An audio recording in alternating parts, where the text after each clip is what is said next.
Comment ça va? Vite. Aujourd'hui, je viens partager ce que Jésus-Christ a fait pour moi. Mais j'aimerais qu'on prie avant, afin que le Saint-Esprit puisse m'inspirer à dire ce que le Saint-Esprit veut que je dise. Seigneur Jésus-Christ, je te remercie parce que tu m'as permis aujourd'hui d'être là et tu as permis à tes enfants de venir. Père, dans le nom puissant de Jésus-Christ, je m'abandonne totalement entre tes mains et je te demande, toi, Saint-Esprit, de diriger chaque parole qui va sortir de ma bouche. Merci Seigneur Jésus-Christ. Au nom de Jésus. Amen. Amen. Tu as un voisin à côté de toi, tu peux lui dire bonjour.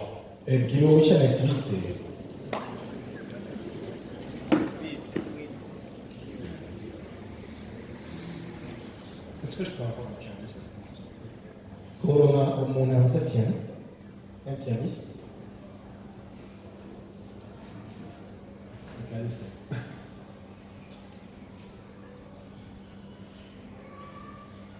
Parce que la musique ramène aussi l'onction. Et j'aime prêcher avec l'onction.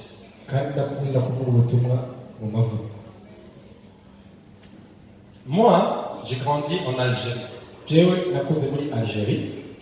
Je suis Mouarabou. C'est pas Mozambo.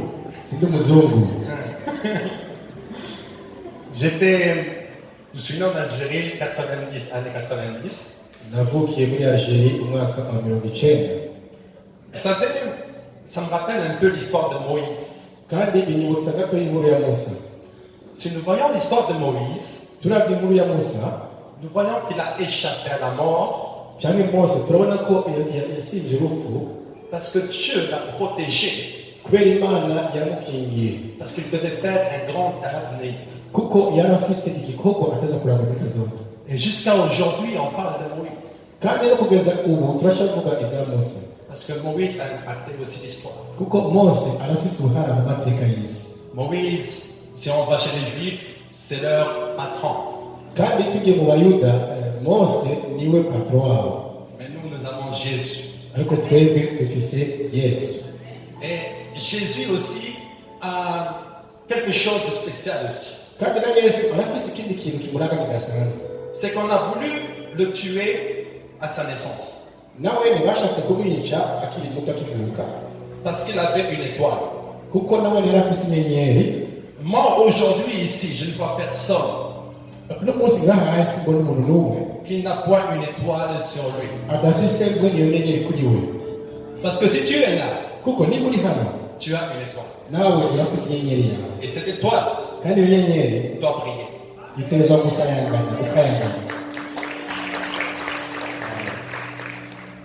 C'est ça pour Jean Bourrin. J'entends pas les applaudissements.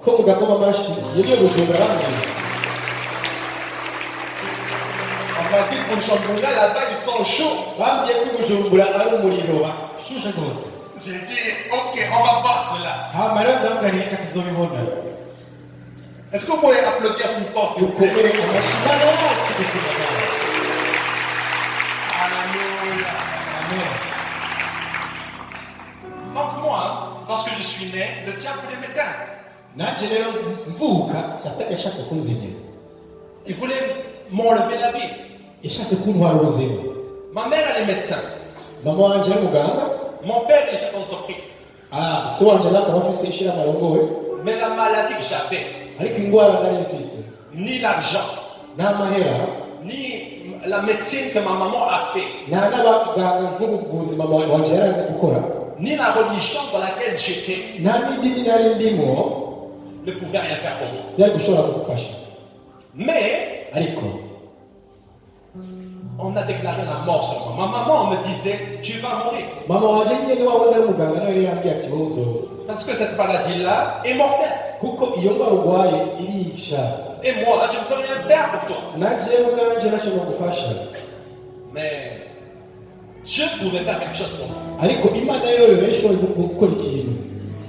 Le Dieu véritable, pas le Dieu qui est mort il y a 1400 ans. Le Dieu véritable. Celui qui a dit dans la parole de Dieu, dans sa parole, vous imposerez les mains aux malades et les malades seront guéris. Je dis que moi j'étais musulman. Mais lorsqu'on a imposé les mains sur moi, j'ai guéri. Et ce n'est pas un pasteur qui a imposé les mains sur moi. Ils étaient à l'hôpital. Ils pensaient bien me voir. Mais Dieu leur a donné une inspiration. Posez la main sur cet enfant. Tous un gars. Prions. Et j'ai guéri miraculeusement.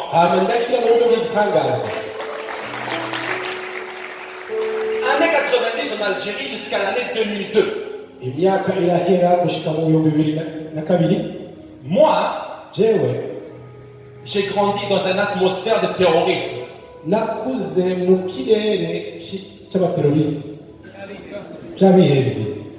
Les gens venaient tuer des gens au nom d'Allah.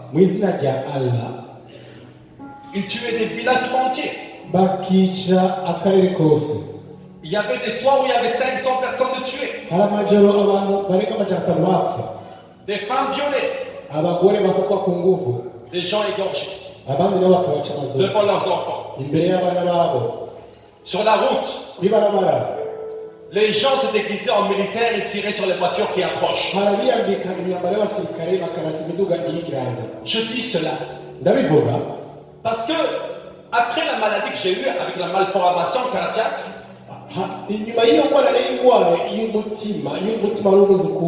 j'ai eu l'asthme. Et malgré que ma mère était un médecin reconnu en Algérie, lorsque je faisais des crises d'asthme, il fallait m'emmener à l'hôpital. Lorsqu'on sortait le soir, rien ne nous garantissait en fait qu'on allait rentrer à la maison.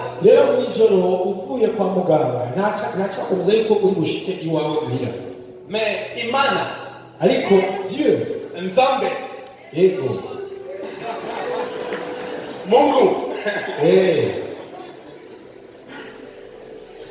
m'attendait à un moment donné. C'est-à-dire que c'est lui qui m'a gardé jusqu'à là. Et qui vous a gardé jusqu'à là pour entendre le témoignage. Parce que Dieu est puissant et Dieu t'aime et il ne veut pas qu'il t'arrive quelque chose de mal.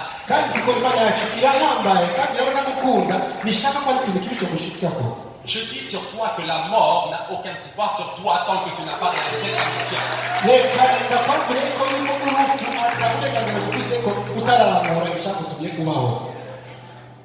Je continue.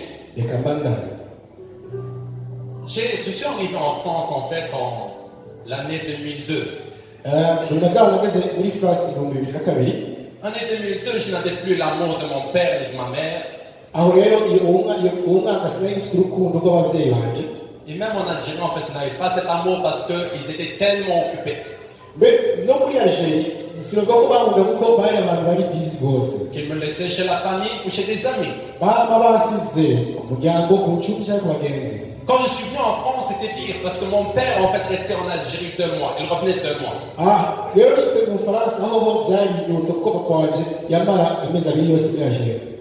Ma mère devait faire des gardes, devait dormir à l'hôpital souvent. Parce qu'en France, lorsque tu dors à l'hôpital, lorsque tu travailles la nuit, tu gagnes plus d'argent.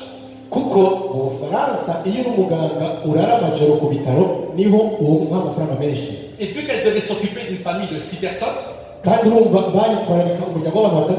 que mon père n'était pas là, elle devait se tuer au travail.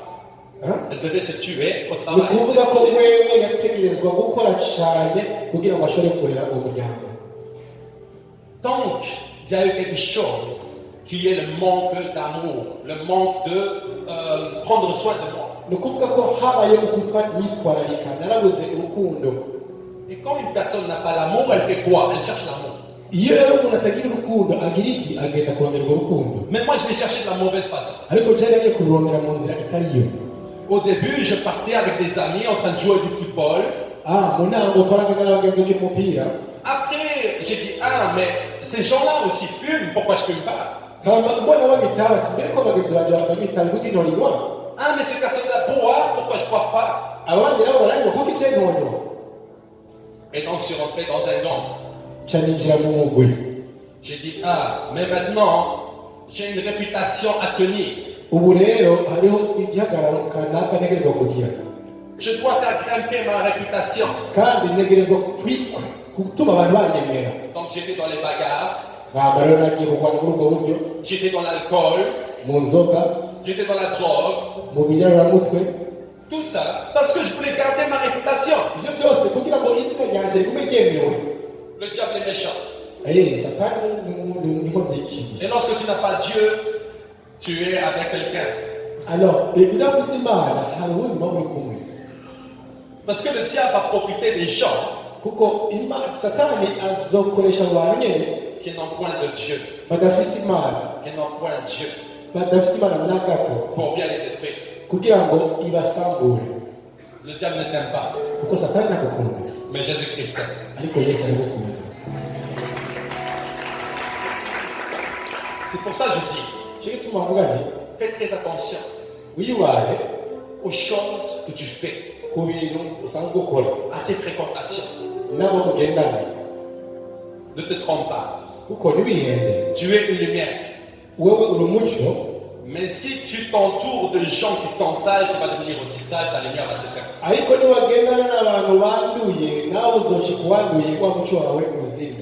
Amen. Amen. Moi j'ai grandi ainsi, et puis mes parents en ont eu marre de moi. Ils disaient, lui là n'a vraiment aucun avenir. Vraiment,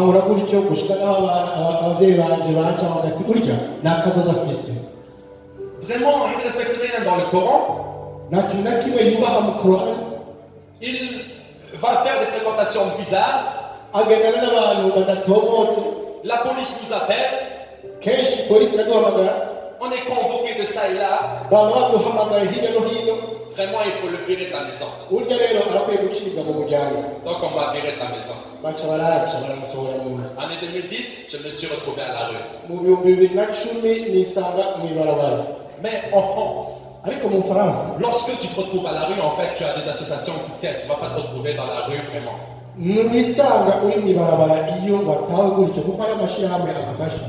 Je fais vite parce que j'ai pas beaucoup de temps.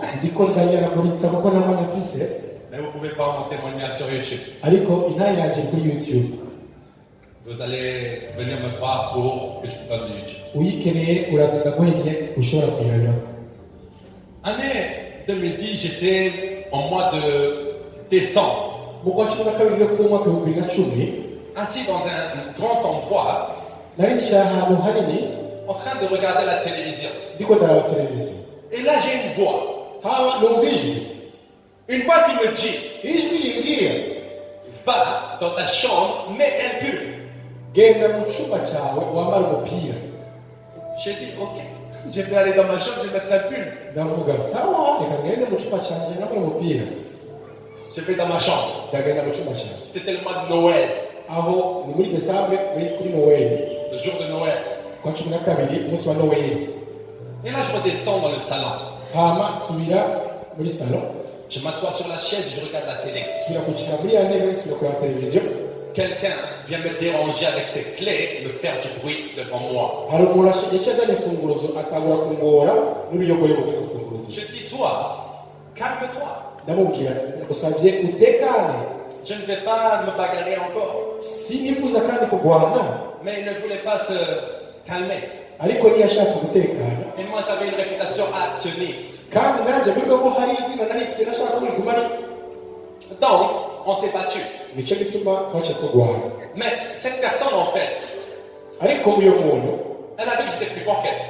yari azi ko kandi yari abona ko ndamusumye ingufu J'ai oublié de vous dire quelque chose aricyo rero ndikubabwira qui va impacter ce que je vais dire maintenant. gifite isano n'icyo bivuga ngo urugero La langue que tu as, ubwo rurimi ufise elle a le pouvoir de vie sur toi rurafise ububasha bw'ubuzima kuri wewe et le pouvoir de mort. ariko kandi n'ububasha bw'urupfu C'est-à-dire que tu peux tuer quelqu'un par la langue. bisaba ko ushobora kwica umuntu ukoresheje akarimi.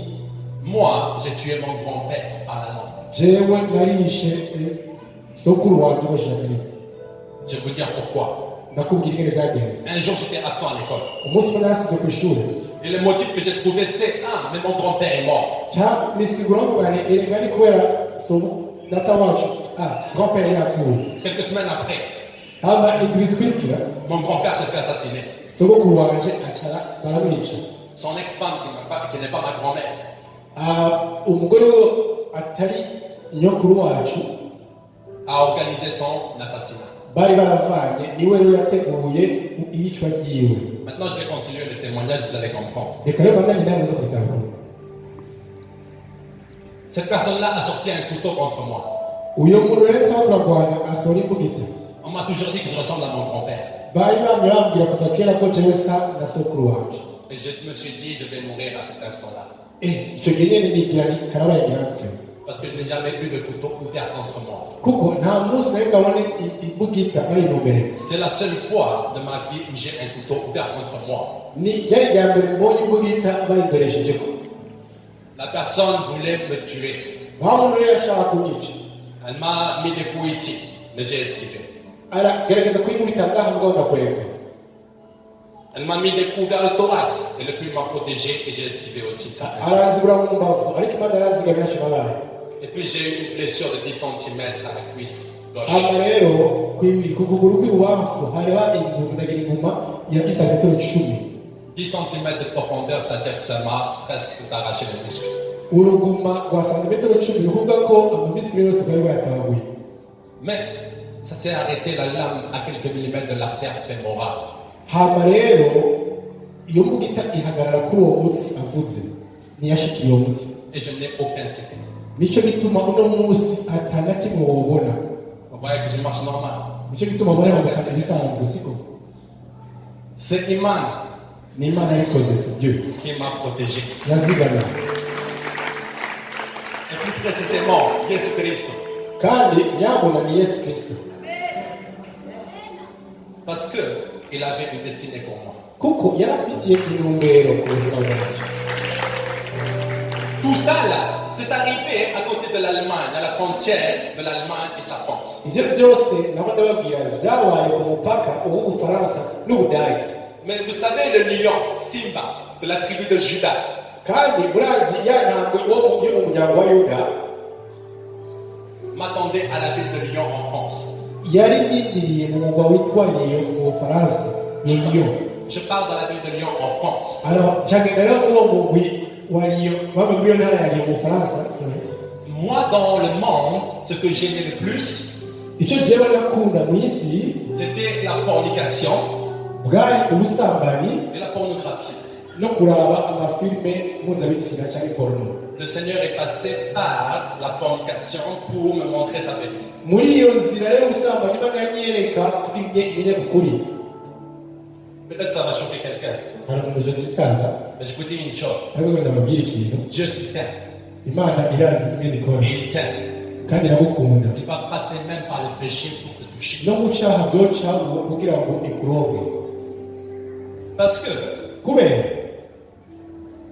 Dieu veut te sauver. imana ishaka kugukiza.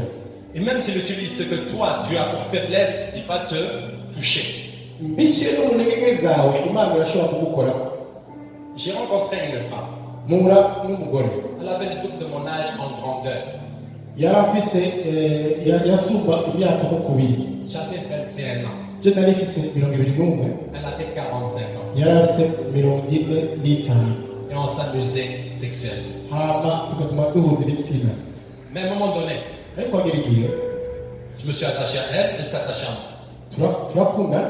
Moi, je lui dis, ndamubwiye viens te convertir à l'islam. kuki utohinduka ngo ube umuyisilamu. Parce que l'islam, c'est la vérité. kuko isilamu ni ukuri. Mohammed, c'est le dernier prophète. muhamedi niwe ntumwa y'ukuri Jésus, ce n'est pas le Fils de Dieu.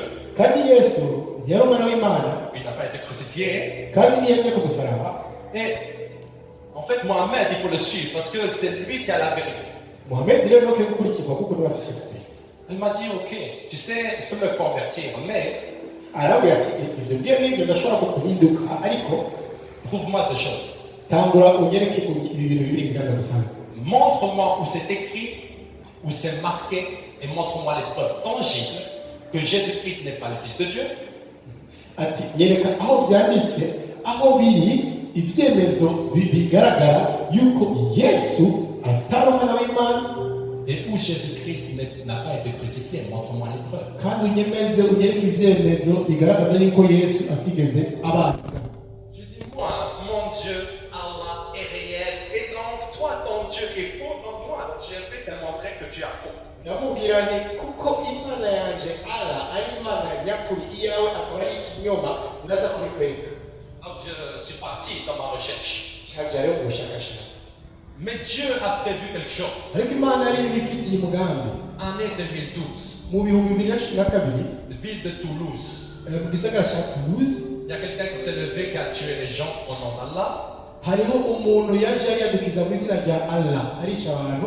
Et il avait tué des juifs icyo gihe yishe abayuda et des militaires français.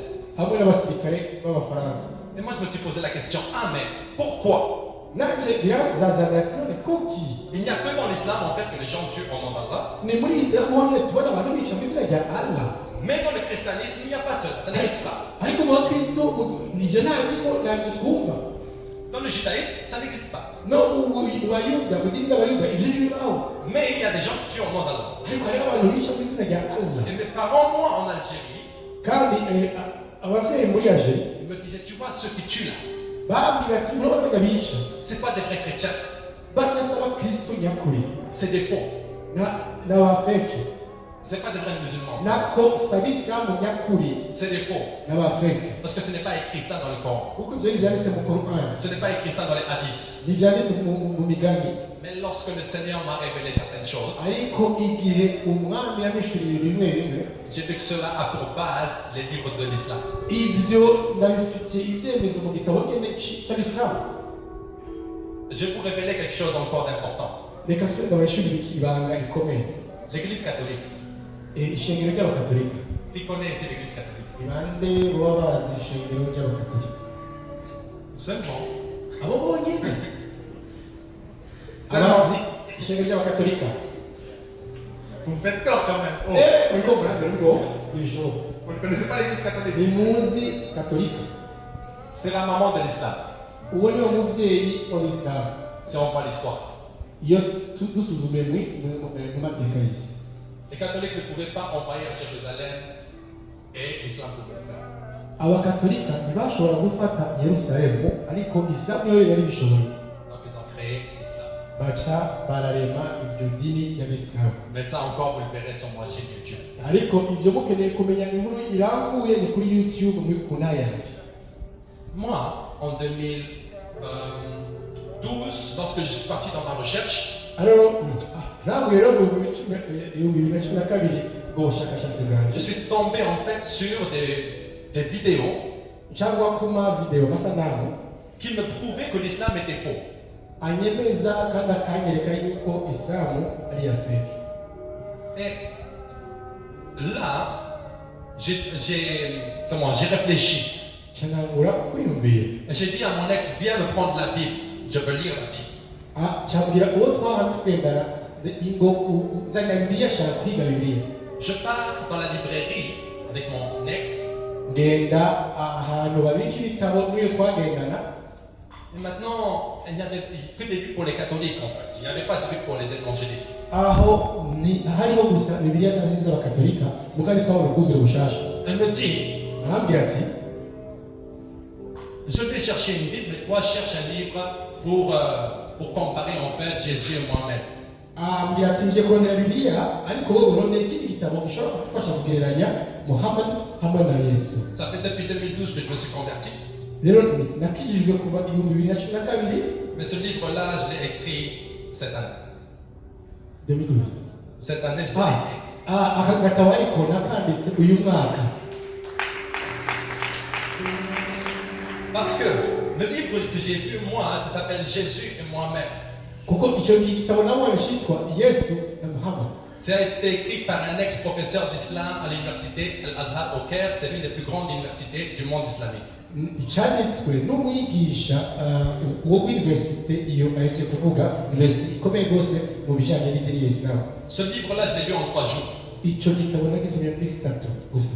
Vous savez, le premier jour, umunsi wa mbere rero le diable était content. Oh, Jésus a été crucifié. Moi, je suis heureux maintenant. satani yararyohewe ati yo Yesu yarabambwe kandi ubu yegenda nk'imbaho, Je peux faire ce que je veux. ndashobora gukora ibyo nishakiye, Je l'ai assassiné, je l'ai éliminé. naramwishe naramugandaguye. Deuxième jour, il était resté dans le tombeau. umunsi wa kabiri yari mu mva. Donc il disait, ah, mais c'est un menteur. Non, moi je vais continuer à faire des choses mauvaises. Le diable. satani aravuga ati n'umubeshi nange abantu yakora ibintu bibi. Mais le troisième jour, ariko umunsi wa gatatu Jésus-Christ a vaincu la mort. Yesu yari yarangije urupfu. Jésus-Christ nous a arrachés du péché. Yesu yaratunyakuye adukura mu bintu y'icyaha. Jésus-Christ Yesu Kristo a pris les clés que Satan détenait. yaratse satani imfunguzo yari afise. Et là, Satan disait, ah, aho rero ntabwo bavuga ati waouh, wawu moi je ne connaissais pas ce secret-là. iryo banga ntabwo nari nzi. Je suis vaincu. Je suis vaincu. ndatsindwa, icyo gihe ndatsindwa. Jésus-Christ a triomphé de moi. aho Yesu arantsinda. Et maintenant, ubu rero je ne peux plus faire ce que je veux dans la vie de ceux qui acceptent Jésus-Christ. ntacyo ndi bukore mu buzima bw'abakinnye Yesu. Amen. Amen. Amen. Donc, mes frères et mes sœurs, bene data rero bakundwa, quand j'ai lu ce livre-là, igihe nasoma icyo gitabo j'ai décidé de donner ma vie à Jésus-Christ. naciye mpitamo guha ubuzima bwanjye Yesu Kristo. Le soir même, iryo joro nyine où je me suis, j'ai dormi, ndyamye Dieu me montre un rêve. cangira indoto, Il me dit, ambwira ati avec la Bible ouverte, Bibiliya yuguruye même si la foudre les frappait, ngo naho inkuba yokubita ils ne reconnaîtront pas la vérité. ntibazokwigera bemera ukuri. En effet, il y a certaines personnes qui sont tellement endurcies kuko by'ukuri hari abantu bakomanaje imitima ku rugezo que même si Jésus-Christ là apparaît, naho Yesu iwe yogaragara ils vont dire non, tu es un menteur. bomubwira bene ati uri umubeshi. oya, N'endurcis pas ton cœur à la parole de Dieu. jewe rero ntacyo nsubya ijambo ry'Imana. Je dis, n'endurcis pas ton cœur à la parole de Dieu. ndakubwira nawe ntukomanaze umutima ku ijambo ry'ijambo ry'Imana. Si elle a pu me transformer moi, nimba yarashoboye kumpindura elle peut te transformer toi. nawe byo guhindura. Amen. amen. Aujourd'hui, moi, je suis au Burundi. uno munsi je ndi mu Burundi, Je ne suis plus en France. sindiri mu Bufaransa, Je vais partir le 26 avril. ariko nzogenda itariki 26 z'ukwa kane. Mais le Seigneur m'a dit une chose. ariko Yesu umwami yarambwiye iki, Il m'a dit, j'aime le Burundi. ndakunda Burundi. Et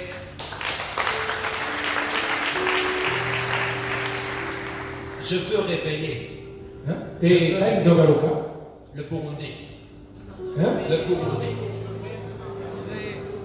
Je veux réveiller le Burundi. ndashaka gukangura kandi Burundi. Si vous voyez bien, muraje neza, en octobre, il y a eu quelqu'un qui est un de mes mentors, il s'appelle Pasteur Marcelo Donazzi, hari umupasitori umwe mu bayobozi be yitwa Runatsi. qui est venu ici prêcher. Pasiteri Runatsi yaje ngaha kwigisha mu kwezi kw'icumi. Si on voit bien, il y a eu Dax Smith qui est venu aussi prêcher ici. hariho n'ubundi yitwa nawe nigeze kuza kwigisha ngaha. Si on voit bien, il y a quelques semaines de cela, il y avait un grand prédicateur aussi qui vient de Gonda, qui est venu prêcher. nimba wibuka neza kandi hariho n'undi muvugabutumwa ahambaye ajya mu Uganda. Tout ça, c'est des signes en fait d'un réveil. ibyo byose ni ibimenyetso by'ikangura. Il faut que chaque personne ici au Burundi byari ngombwa ko umuntu wese ngaha mu Burundi prenne en considération une chose.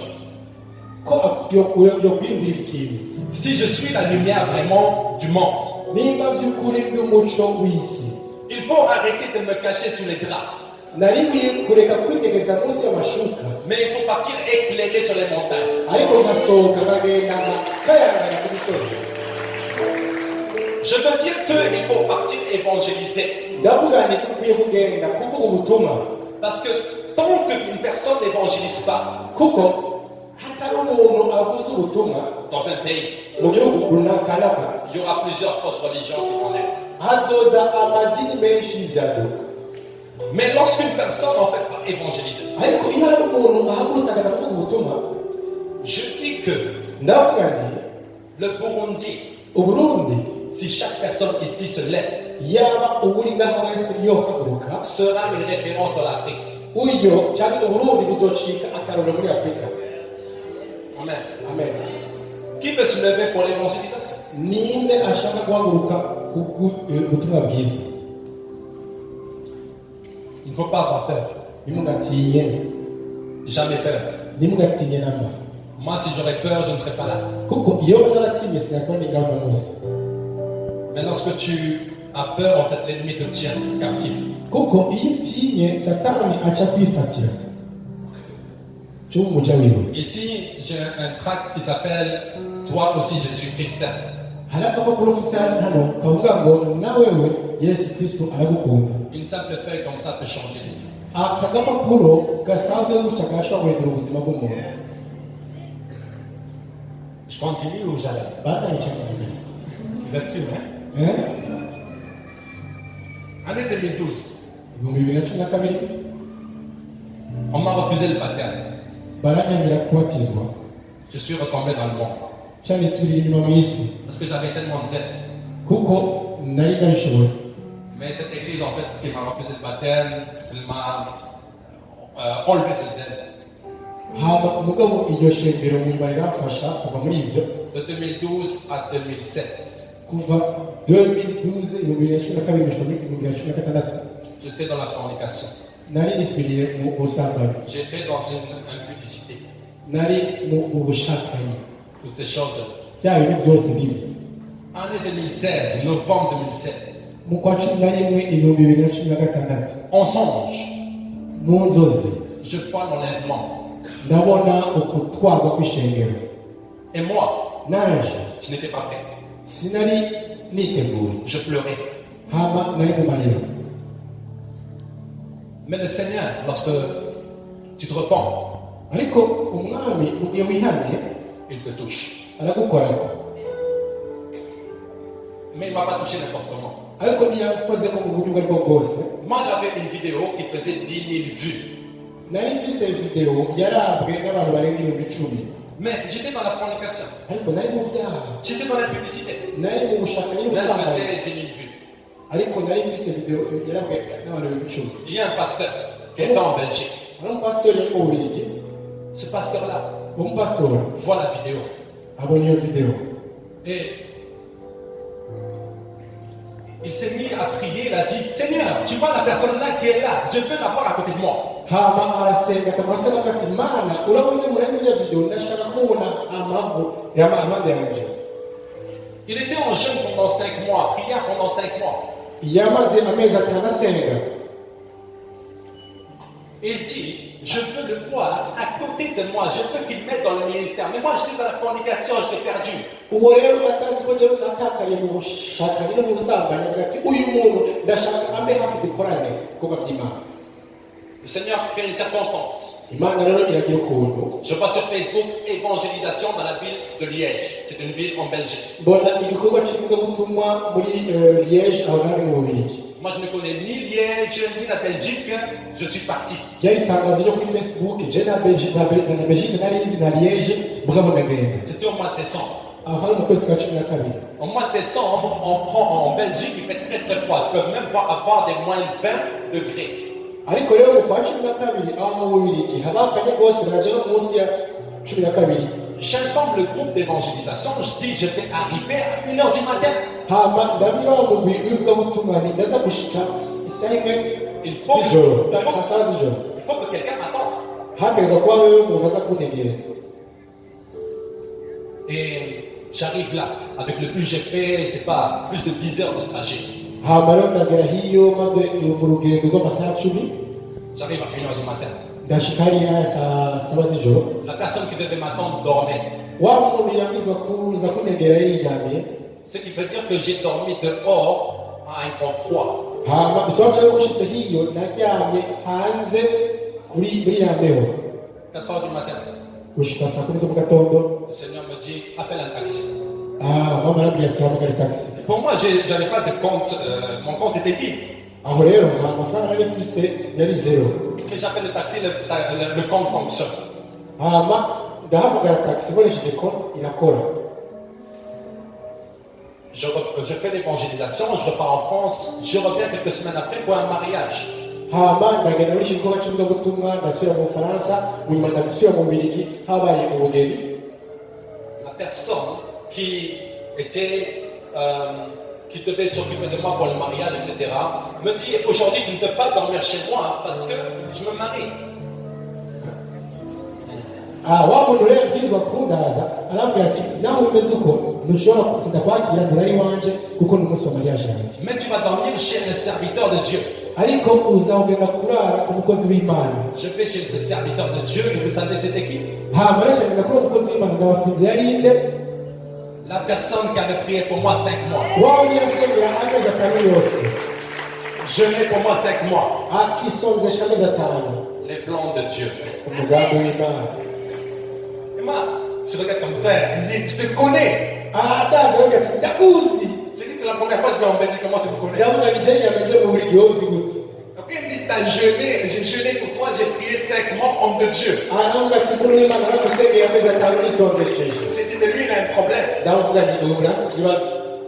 Lui, il a jeûné pour moi 5 mois, il a prié pour moi 5 mois. yari asengera yisonzesha amezi atanu. Il m'appelle homme de Dieu, moi j'étais dans la fornication. akanyita muntu w'Imana cyangwa umukozi w'Imana kandi yari gusambana. J'ai appris une chose. ariko cyane ikirimo Dieu ne te voit pas dans ton péché aujourd'hui. uno munsi Imana ni kurabira mu maso y'icyaha urimo. Mais Dieu connaît déjà ta fin. ariko Imana irazi amaherezo yawe.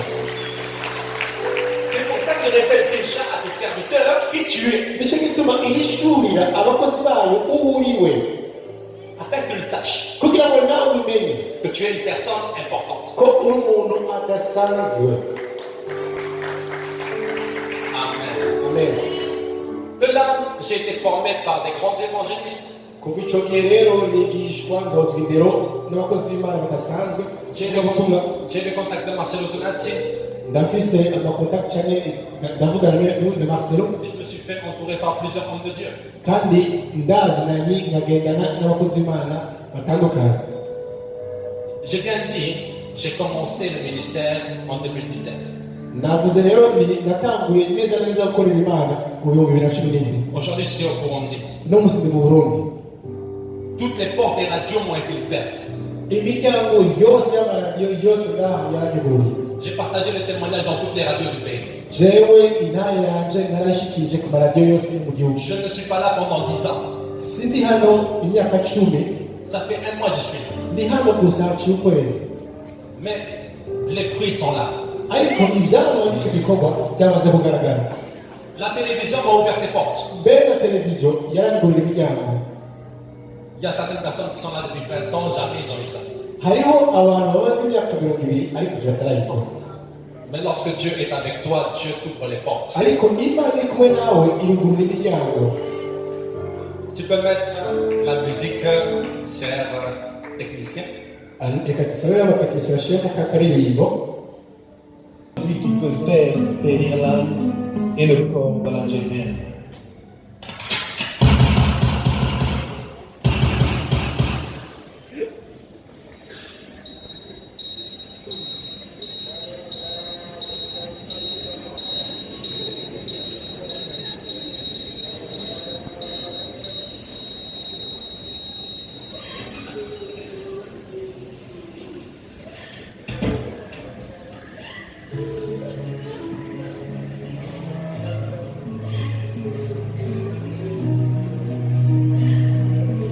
Ma chérie, mes enfants,